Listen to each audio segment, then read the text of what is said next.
ಎಲ್ಲ idea users ಇದ್ದಾರೆ, ಪ್ರತಿಯೊಬ್ಬರಿಗೂ ಕೂಡ ನಮಸ್ತೆ. ನಾನಿವಾಗ ನಿಮಗೆ ಬಿನಾನ್ಸಿಂದ ರಿಸೀವ್ ಅಡ್ರೆಸ್ ತೊಗೊಂಡು KYC ಮಾಡ್ಕೊಳ್ಳೋದು ಯಾವ ರೀತಿ ಅಂತ ಹೇಳ್ಕೊಡ್ತೀನಿ. ಜಸ್ಟ್ ನೀವೊಂದು ಬಿನಾನ್ಸ್ ಆ್ಯಪ್ ಓಪನ್ ಮಾಡಿದ ತಕ್ಷಣ ಈ ಥರ ಓಪನ್ ಆಗುತ್ತೆ. ಸೊ ಈ ಥರ ಓಪನ್ ಆದ ತಕ್ಷಣ ನಿಮಗೆ ನೋಡ್ಬೋದು, ಇದು ಇವಾಗ ಬಿನಾನ್ಸ್ ಲೈಟಲ್ಲಿದೆ. ಸೊ ಪ್ರೋಗೆ ಹೋಗೋದಕ್ಕಿಂತ ಲೈಟಲ್ಲಿ ನೀವು ನೋಡಿ ಈ ಥರ ಬರುತ್ತೆ.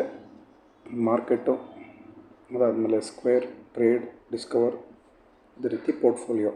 ನೋಡಿ ಫ್ರೆಂಡ್ಸ್, ಇದರಲ್ಲಿ ಟ್ರೇಡ್ಗೆ ಹೋಗಿ, ಡೆಪಾಸಿಟ್ಗೆ ಹೋಗಿ, ಇಲ್ಲಿ ನೀವು ನಮಗೆ ಬೇಕಾಗಿರೋದು ಯಾವುದು ಆಡ ADA ಕಾರ್ಡೆನೋ ಅಂತ ಬರುತ್ತೆ.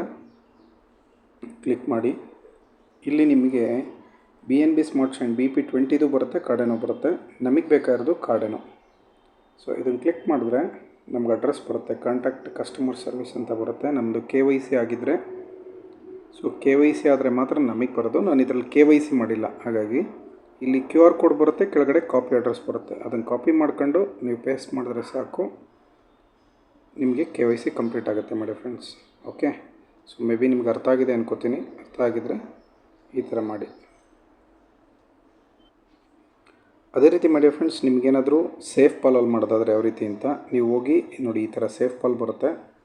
ಇದನ್ನು ನೀವು ಇದರಲ್ಲಿ ಡೌನ್ಲೋಡ್ ಮಾಡ್ಕೋಬೇಕಾಗತ್ತೆ ಪ್ಲೇಸ್ಟೋರಲ್ಲಿ.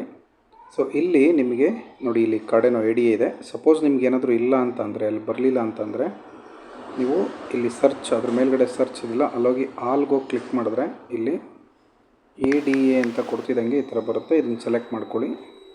ಸೊ ಆಮೇಲೆ ಇದು ಕ್ಲೋಸ್ ಮಾಡಿದ್ರೆ ಇಲ್ಲಿ ADA ಒಂದೇ ಒಂದಿರುತ್ತೆ. ನಿಮ್ಗೆ ಬೇರೆ ಎಲ್ಲ ಈ ಥರ ಬೇಕು ಅಂದರೆ ಮತ್ತಲ್ಲಿ ಹೋಗ್ಬಿಟ್ಟು ಆಲ್ ಸೆಲೆಕ್ಟ್ ಮಾಡಿ, ಆವಾಗ ADAನೂ ಬರುತ್ತೆ, ಬೇರೆದು ಬರುತ್ತೆ. ನೀವು ಇಲ್ಲಿ ಹೋಗ್ಬಿಟ್ಟು ADA ಸೆಲೆಕ್ಟ್ ಮಾಡಿ. ನೆಕ್ಸ್ಟು ರಿಸೀವ್ ಅಡ್ರೆಸ್, ಇದನ್ನು ಕಾಪಿ ಮಾಡ್ಕೊಳ್ಳಿ ಅಷ್ಟೇ. ಇದನ್ನು ಕಾಪಿ ಮಾಡಿ ನಿಮ್ಮ ವ್ಯಾಲೆಟಲ್ಲಿ ಹೋಗಿ, ಸೊ ಅಕೌಂಟ್ ಇನ್ಫಾರ್ಮೇಷನ್ಗೆ ಹೋಗ್ಬಿಟ್ಟು ಅಡ್ರೆಸ್ ಅಂತ ಇರುತ್ತೆ, ಅಲ್ಲೋಗಿ ಅಡ್ರೆಸ್ ನೀವು ಪೇಸ್ಟ್ ಮಾಡಿ. ಕೆಳಗಡೆ ನೆಟ್ವರ್ಕ್ ಸೆಲೆಕ್ಟ್ ಮಾಡಿ, ಕಾರ್ಡೆನೋ ADA ಅಂತ ಬರುತ್ತೆ. ಅದನ್ನು ಸೆಲೆಕ್ಟ್ ಮಾಡಿ ಅಪ್ಡೇಟ್ ಕೊಟ್ಟರೆ ಕನ್ಫರ್ಮ್ ಆಗುತ್ತೆ. ಇಷ್ಟೇ ಮಾಡಿ ಫ್ರೆಂಡ್ಸ್, ಬೇರೆ ಇನ್ನೇನಿಲ್ಲ. ಸೊ ಇಷ್ಟು ನೀವು ಮಾಡಬೇಕಾಗತ್ತೆ. Thank you so much.